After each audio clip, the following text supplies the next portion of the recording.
Γιατί δεν πρέπει να φοράμε συνεχώς σαγιονάρες? Οι σαγιονάρες αποτελούν το σήμα κατά τεθέν του καλοκαιριού. Ωστόσο η συνεχής χρήση τους μπορεί να δημιουργήσει προβλήματα στα πόδια. Όσο συχνά φοράτε σαγιονάρες, αν δεν τις βγάζετε από τα πόδια σας όλο το καλοκαίρι, προσέξτε. Μπορεί να βλάπτετε σοβαρά τα πόδια σας, προειδοποιούν Αμερικανοί ειδικοί. Όπως εξηγούν, παρότι προστατεύουν τα πέλματα, οτιδήποτε υπάρχει στο έδαφος, αφήνουν ακάλυπτο και αστήρικτο το υπόλοιπο πόδι. Οι σαγιονάρες δεν παρέχουν καμία στήριξη στην ποδική καμάρα ή στην πτέρνα. Επιπλέον, συναίσθητα σφίγγει κανείς τα δάκτυλά του για να μην γλιστρήσουν από το πόδι του, λέει η Dr. Κριστίνα Εσλόν, επίκουρη καθηγήτρια ορθοπαιδικής χειρουργικής στην ιατρική σχολή του Πανεπιστημίου Wake Forest, της Βόρειας Καρολίνας. Έτσι, η χρήση τους επί πολλές ώρες ή για τις λάθος δραστηριότητες μπορεί να προκαλέσει πολλά προβλήματα. Οι πιθανοί κίνδυνοι τέτοια προβλήματα είναι οι αμυγές, οι μελανιές, τα ηλιακά εγκάβματα, τα τσιμπήματα των εντόμων και οι κακώσεις των νυχιών, επειδή τα πόδια είναι εκτεθειμένα στα στοιχεία της φύσης. Μπορεί επίσης να αλλάξουν το διασκελισμό και να οδηγήσουν σε προβλήματα με τον αχίλλιο τένοντα, προσθέτει η Dr.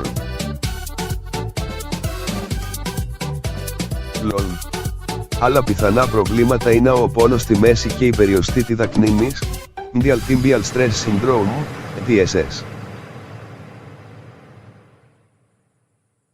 Η περιοστίτιδα κνήμης είναι ένα σύνδρομο που χαρακτηρίζεται από βλάβες του ιστού της κνήμης. Κατά κανόνα εκδηλώνεται σε αθλητές και κυρίως εδρομείς, εξαιτίας των μονότονων κινήσεων. Με τις σαγιονάρες είναι επίσης εύκολο να σκοντίψει κανείς και να πέσει ή να χτυπήσει σοβαρά το μεγάλο δάκτυλο του ποδιού. Είναι επίσης πιθανό να παρουσιαστούν φλίκτενες, γυαλί, σπυροδακτυλία, κατάγματα κοπόσεως και ιόντου.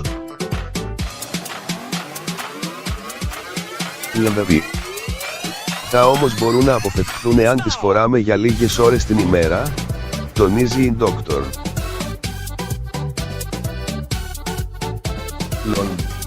Ο κίνδυνος τραυματισμού μειώνεται επίσης εάν διαθέτουν κάποια προστασία για την ποδική καμάρα και χοντρή σόλα. Τι να κάνετε? Η Αμερικανική Ποδιατρική Εταιρεία, APMA, και η Dr. Έχουν μερικές συμβουλές για να αποφύγετε τα χειρότερα από τις σαγιονάρες, να επιλέγετε υψηλής ποιότητας σαγιονάρες, από μαλακό δέρμα. Το δέρμα μειώνει τον κίνδυνο να αναπτύξετε φλίκτενες και άλλους ερεθισμούς. Βεβαιωθείτε ότι οι σαγιονάρες σας είναι εύκαμπτες στο σημείο της ποδικής καμάρας. Ωστόσο δεν πρέπει να τσακίζουν στα δύο. Βεβαιωθείτε ότι ταιριάζουν καλά σε όλο το πέλμα σας.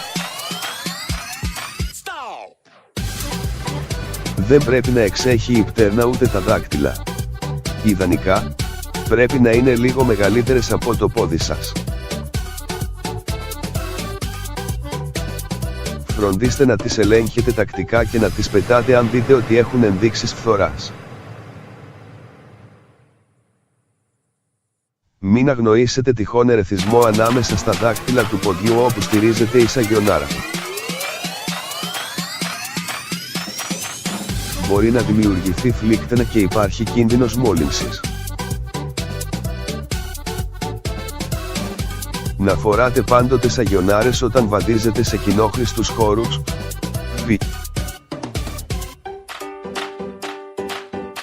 γύρω από την πισίνα, σε γυμναστήρια, στα δωμάτια ξενοδοχείων. Μην χρησιμοποιείτε σαγιονάρες όταν πηγαίνετε για περπάτημα, ούτε όταν κάνετε δουλειές στον κήπο. Δεν δείχνονται επίσης για άθληση, αλλά και για οδήγηση. Να θυμάστε ότι στην οδήγηση είναι εύκολο να γλιστρήσει το πόδι και να παγιδευτεί η σαγιονάρα κάτω από το πεντάλ. Σε όλες τις άλλες δραστηριότητες, τέλος, υπάρχει κίνδυνος τραυματισμού.